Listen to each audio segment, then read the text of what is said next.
Assalamualaikum warahmatullahi wabarakatuh. Selamat siang, selamat sore, selamat malam bagi semuanya siswa-siswa sekalian. Pada kesempatan ini kita akan mempelajari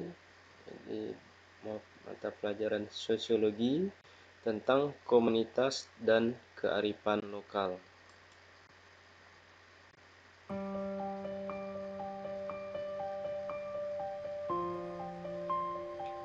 Nah, komunitas, pengertian komunitas yaitu komunitas berasal dari bahasa Inggris, yaitu community, yang dapat diterjemahkan sebagai masyarakat setempat yang memiliki cakupan wilayah yang sama.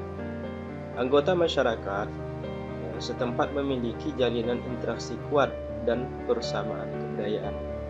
Dengan demikian, komunitas merupakan sekelompok orang yang saling peduli. Dalam komunitas terjadi hubungan pribadi yang sangat erat antar anggota karena terdapat kesamaan kepentingan atau interest atau nilai yang dianut value. Jadi pengertian dari komunitas ini yaitu masyarakat setempat yang memiliki cakupan wilayah yang sama dengan kepentingan yang sama, kemudian nilai yang sama yang dianut ya. Itu pengertian komunitas. Kemudian jenis-jenis komunitas. Komunitas dapat dijumpai dalam masyarakat, baik masyarakat tradisional maupun modern. Nah, contoh komunitas dalam masyarakat tradisional adalah komunitas adat, komunitas suku, dan komunitas petani. Masih banyak yang lainnya juga. Adapun dalam komunitas masyarakat modern, memiliki kelembagaan sosial yang lebih kompleks dibanding komunitas masyarakat tradisional. Kompleksnya komunitas masyarakat modern didorong oleh perkembangan teknologi dan ilmu pengetahuan. Nah, contohnya komunitas modern ini berdasarkan kesamaan minat, profesi atau hobi. Contoh misalnya komunitas sepeda motor, baik motor antik atau sepeda motor gede atau besar itu. Jadi itu dikategorikan komunitas masyarakat modern. Kemudian selain dua jenis komunitas modern dan komunitas tradisional, terdapat jenis komunitas yang terbentuk akibat kesamaan kondisi. Jadi kesamaan situasi, kondisi yang sama dialami oleh anggotanya. Nah, misalnya sebagai contoh komunitas anak jalanan atau komunitas tunawisma dan komunitas pemulung. Nah, ini juga bisa dikategorikan komunitas.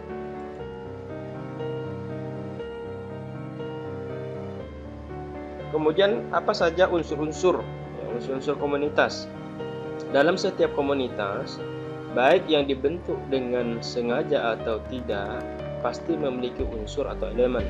Nah, unsur tersebut dibangun melalui interaksi sosial. Interaksi sosial ini hubungan sosial sehingga terjadi hubungan erat dan membentuk solidaritas yang kuat. Semakin kuat ikatan antar anggota, maka semakin kuat pula ketergantungan anggota dalam sebuah komunitas. Jadi unsurnya itu adalah salah satunya adalah interaksi sosial.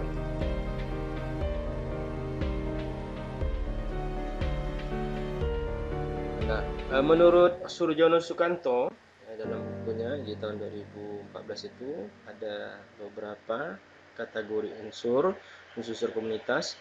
Yang pertama yaitu sepenanggungan. Nah, sepenanggungan ini maksudnya adalah setiap anggota komunitas memiliki kondisi, nasib atau keadaan yang sama. Nah, karena kesamaan tersebut, terbentuklah ikatan antar anggota. Selain itu juga kondisi yang mendorong antar individu memiliki kesadaran akan peranannya dalam komunitas. Jadi ada sepenanggungan, senasib, satu kondisi. Yang kedua yaitu seperasaan. Nah, setiap anggota dalam komunitas mengidentifikasikan dirinya menjadi bagian atau tergabung dalam komunitas tersebut. Anggota komunitas akan menyebut dirinya sebagai kami atau kelompok kami. Nah, seperasaan ini muncul akibat antar individu memiliki kepentingan yang sama dalam upaya memenuhi kebutuhan hidup, sehingga antar individu memiliki keinginan untuk mencapai tujuan yang sama. Jadi seperasaan, ya, dan mengatakan bahwa ini adalah kami atau kelompok kami.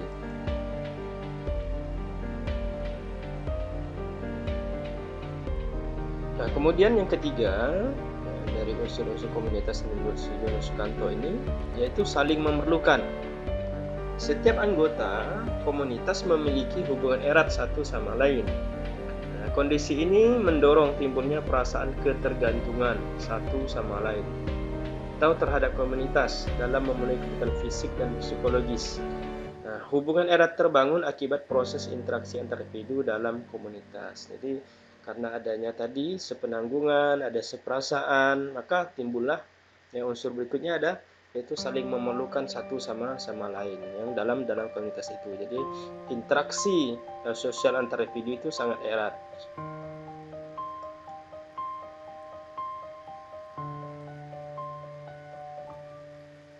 Nah, berikutnya kita akan memahami tentang kearifan lokal. Nah, kita dewasa ini istilah kearifan lokal sering dikaitkan dengan kekayaan budaya masyarakat Indonesia. Setiap masyarakat memiliki kearifan lokal berbeda-beda. Beragamnya masyarakat Indonesia berdampak pula pada beragamnya kearifan lokal masyarakat. Nah, pengertiannya, ya, kearifan lokal dalam bahasa Inggris disebut local wisdom. Nah, lokal berarti setempat, sedangkan wisdom diartikan kebijaksanaan. Jadi kebijaksanaan setempat, maksudnya seperti itu secara bahasa.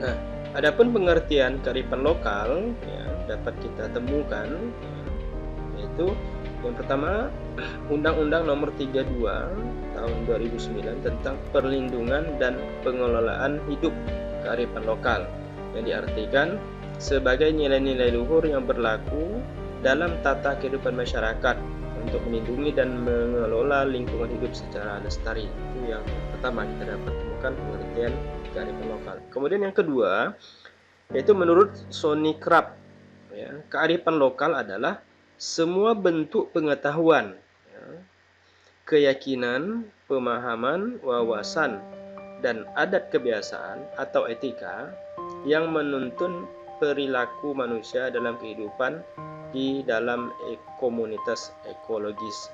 Ini pengertian menurut Sonny Krapp, yang dimana kearifan lokal itu adalah semua bentuk, ya, bentuk-bentuk pengetahuan, keyakinan, pemahaman yang berlaku di dalam masyarakat.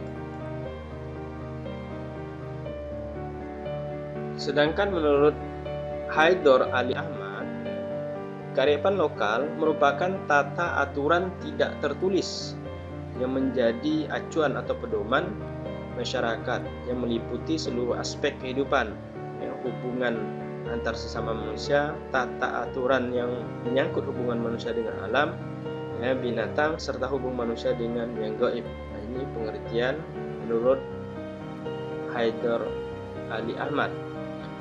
Nah, jadi berdasarkan penelitian tersebut dapat disimpulkan bahwa kearifan lokal merupakan gagasan-gagasan, ide-ide lokal milik sekelompok masyarakat yang dilakukan secara turun-temurun dan masih dipertahankan hingga saat ini. Nah, jadi ide-ide atau gagasan lokal yang sering dilakukan masyarakat dan turun-temurun itu bisa kita lihat sebagai bentuk daripada kearifan lokal. Nah, dapat jadi kita dapat pengertian dari pengertian tadi yang merupakan gagasan-gagasan lokal yang milik sekelompok masyarakat yang dilakukan cenderung dan masih dipertahankan saat ini, maka kearifan lokal itu dapat dijadikan dasar untuk mengambil kebijakan pada level lokal dalam berbagai kegiatan. Nah, level lokal yang dimaksud bukan berarti hanya pada masyarakat tradisional, tetapi masyarakat modern pun juga dapat dijumpai kearifan lokal. Jadi dari pengertian di situ, jadi masyarakat modern, masyarakat tradisional juga bisa membentuk suatu kebijakan, ya, dalam ranah, ya, kebijakan lokal, ya, yang kita sebut dengan kearifan lokal.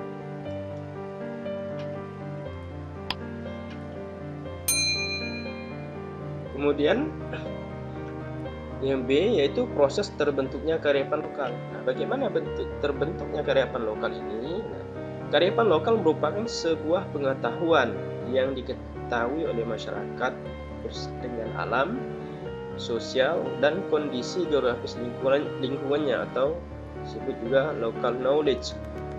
Nah, kearifan lokal diciptakan sebagai solusi pemecahan masalah yang dihadapi masyarakat dalam kehidupan sehari-hari.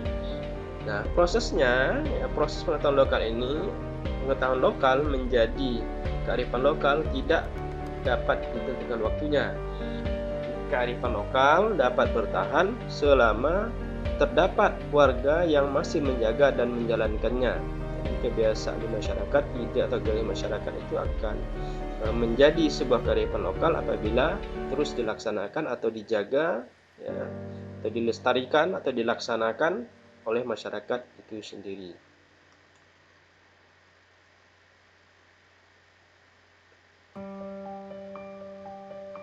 Kemudian unsur-unsur yang terkandung dalam kearifan lokal.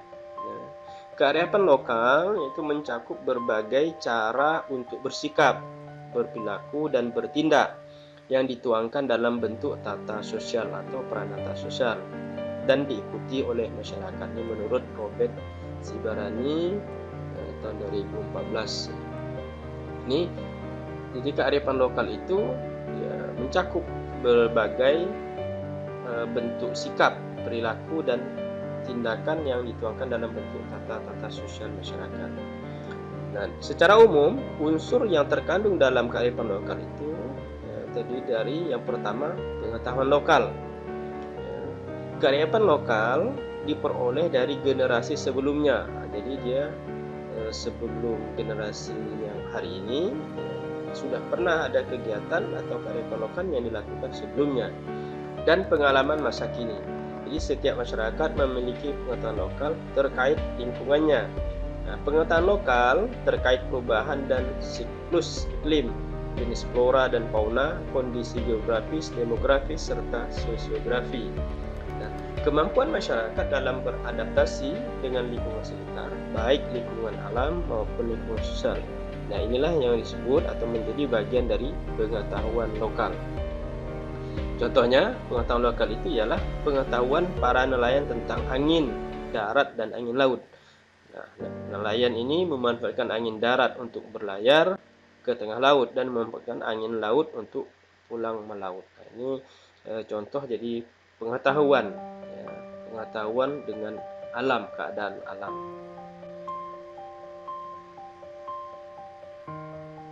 Kemudian yang kedua yaitu nilai lokal. Nilai lokal maksudnya adalah kearifan lokal ini memuat nilai-nilai lokal yang disepakati dan dijalankan oleh masyarakat. Nilai lokal berfungsi menentukan perilaku yang baik dan buruk. Jadi nilai lokal ini berfungsi untuk menentukan perbuatan baik atau sikap yang baik dan buruk. Sebagai contoh, sebagian masyarakat memiliki aturan untuk membungkukkan badan ketika bertemu atau melewati orang yang lebih tua. Seseorang membungkukkan badan ketika bertemu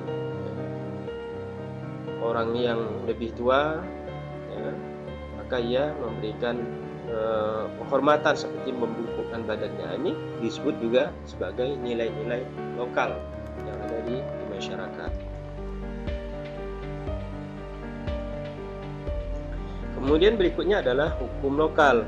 Nah, kearifan lokal dapat memuat hukum lokal yang disepakati bersama. Tahu hukum lokal ini disebut juga local law. Adalah hukum yang hanya berlaku di daerah tertentu. Jadi hukum itu hanya berada atau terbentuk di daerah-daerah tertentu saja. Hukum lokal dijunjung tinggi oleh kelompok masyarakat tertentu. Hukum lokal biasanya berupa hukum adat. Nah, ini hukum adat ini termasuk bagian dari hukum lokal yang cenderung tidak tertulis, memiliki kandungan kemasyarakatan, kekeluargaan, dan tidak lepas dari unsur keagamaan.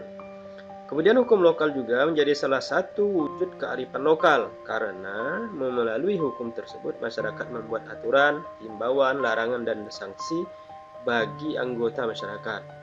Dalam hukum lokal terkandung aturan bersikap atau berperilaku yang benar sesuai tradisi masyarakat. Jadi segala bentuk tata aturan yang di masyarakat itu yang dikemas dalam bentuk aturan, himbauan, larangan, dan sanksi itu bisa disebut dengan hukum lokal, dan ini merupakan bagian kearifan lokal juga.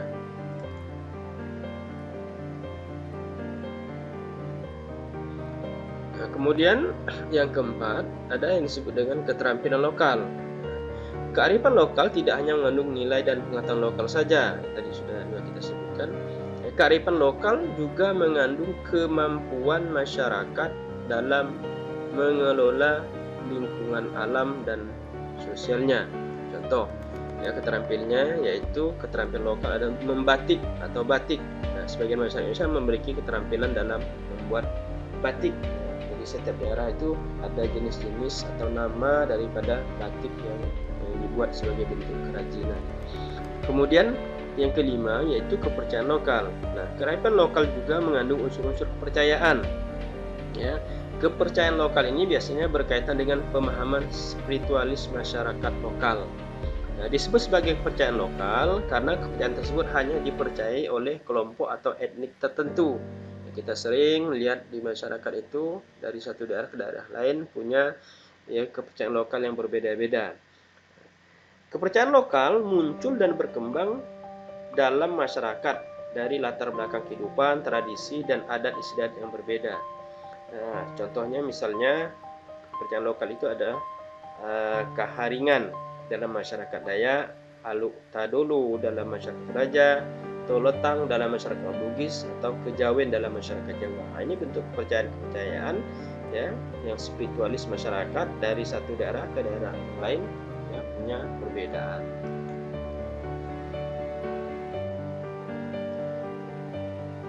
Kemudian apa itu fungsi kearifan lokal? Fungsi kearifan lokal karena merupakan produk budaya masyarakat, maka dari itu kearifan lokal dapat membentuk nilai sosial, kepercayaan, hukum adat, dan aturan khusus yang melembaga. Bentuk yang beragam menyebabkan fungsi kearifan lokal pun beragam pula. Ini menurut Marianne tahun 2014. Jadi fungsi lokal itu untuk mengatur kehidupan masyarakat sesuai dengan lokalnya sendiri-sendiri. Tentu satu daerah dengan daerah lain punya fungsi kearifan lokal yang berbeda. Secara umum, fungsi kearifan lokal itu yang pertama sebagai konservasi dan pelestarian sumber daya alam. Karena apa? Karena kearifan lokal tercipta akibat interaksi manusia terhadap alam. Misalnya adanya larangan menebang hutan atau larangan mengambil suatu pohon tertentu atau memasuki hutan tertentu. Nah, ini itu juga merupakan bagian daripada fungsi kearifan lokal yang ada di masyarakat.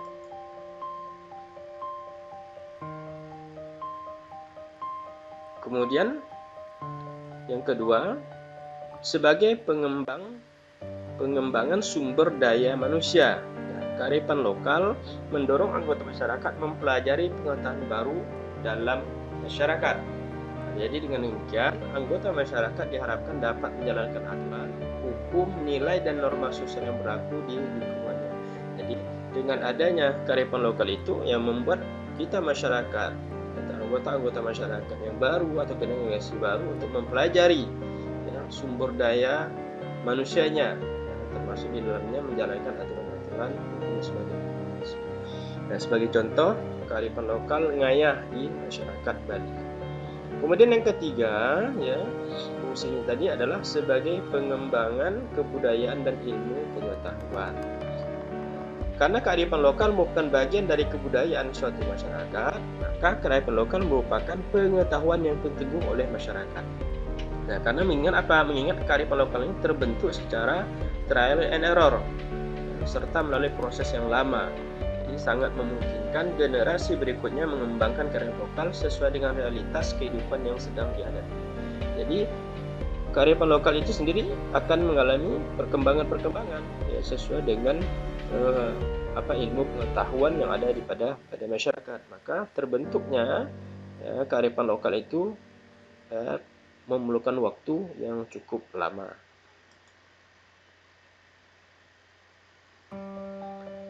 Nah, kemudian sebagai petuah kearifan lokal itu sebagai petuah kepercayaan dan pantangan. Nah, kearifan lokal yang sudah memuat nilai dan norma tersebut, jadi masyarakat memiliki sesuatu yang dianggap baik dan dicita-citakan. Jadi melalui kearifan lokal, masyarakat berusaha menjaga pola perilaku dan anggota masyarakat lain untuk bertindak baik dengan menciptakan petuah kepercayaan serta pantangan yang telah disepakati bersama. Ini tetuah-tetuah itu petuah ya, kata-kata bijak dan sebagainya yang terjadi dalam masyarakat itu ya, masyarakat adat, ya, masyarakat tradisional ya, biasanya membuat suatu kesepakatan ya, mengenai tradisi yang dilakukan, baik itu 1 tahun sekali, 2 tahun sekali ya, atau ada acara musim kemarau atau musim hujan atau masa panen, itu ada tradisi yang dilakukan masyarakat dan itu memuat nilai dan norma yang ada di masyarakat. Kemudian yang ketiga, kearifan lokal sebagai cermin budaya bangsa. Jadi yang perlu kita ketahui dari kearifan lokal ini bahwa setiap daerah mempunyai berbeda-beda tentang kearifan lokalnya, satu sama lain tidak ada yang sama. Nah, tetapi pesan yang sama ya, dan hampir dijumpai dalam kearifan lokal itu ya, yaitu pesannya adalah tentang kerjasama ya, tolong menolong dan solidaritas yang kuat. Jadi artinya gotong royong ya, saling membantu satu sama lain, ini merupakan bagian ya, hampir seluruh kearifan lokal itu mengandung kerjasama, tolong menolong dan solidaritas. Ini menjadikan bahwa sebagai cermin budaya yang ada di bangsa kita. Jadi kearifan lokal tersebut merupakan bagian dari cermin budaya bangsa.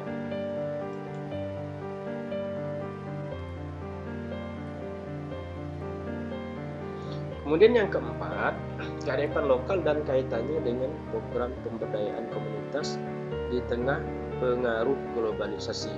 Nah, globalisasi berkaitan dengan proses modernisasi. Arus globalisasi mengaruhi masyarakat di berbagai penjuru dunia. Nah, globalisasi pada bidang ekonomi ditandai dengan berlangsungnya perdagangan bebas. Di bidang politik, ya, ditandai dengan berkembangnya kerjasama internasional. Nah, adapun di bidang sosial dan budaya, globalisasi ditandai dengan pertukaran budaya di dunia sehingga membentuk budaya global. Globalisasi membawa pengaruh besar dalam kehidupan suatu bangsa. Di mana letak kearifan lokalnya? Nah, kearifan lokal merupakan bagian dari kebudayaan masyarakat.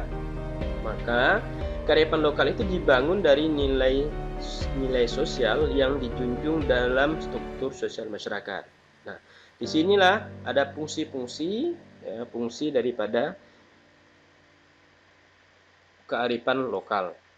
Nah, adapun kearifan lokal ya memiliki fungsi sebagai pedoman, pengontrol dan rambu-rambu bagi masyarakat. Dan ini diungkapkan oleh Mardikanto tahun 2013.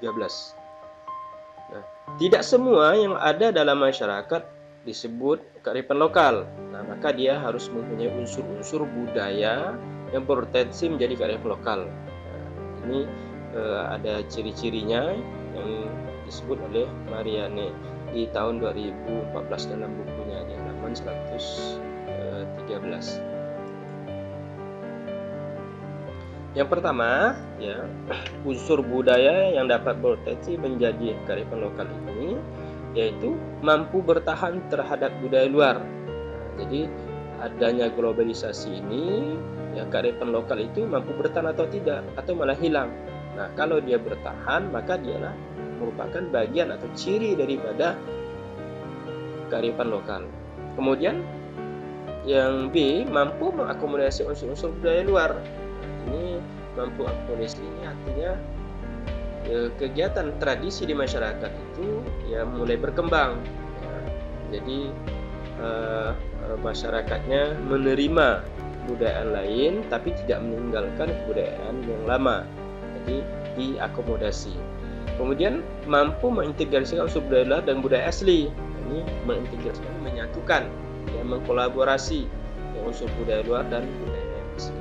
Kemudian cirinya lagi yaitu mampu mengendalikan masyarakat. Mampu mengendalikan masyarakatnya artinya masyarakat tetap konsisten ya untuk melaksanakan tradisi-tradisi kebudayaan yang sudah lama dikerjakan atau dilaksanakan atau dirayakan di masyarakat itu secara turun-menurun.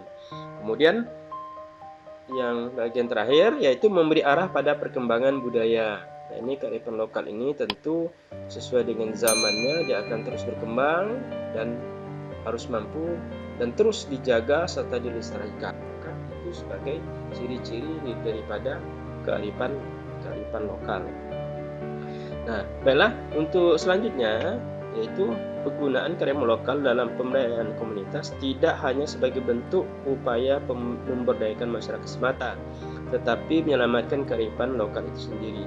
Ini maksudnya adalah dengan melaksanakan, ya, dengan merutinkan, dengan menjadwalkan kegiatan-kegiatan di dalam masyarakat yang berbentuk kearifan lokal itu, maka sebenarnya itu adalah untuk memperdayakan, dan yang paling penting itu adalah untuk menyelamatkan kearifan lokal itu sendiri, sehingga dari generasi ke generasi, dari turun temurun terus bisa melaksanakan kebudayaan lokal itu, maka itu akan menjadi kekayaan bangsa kita.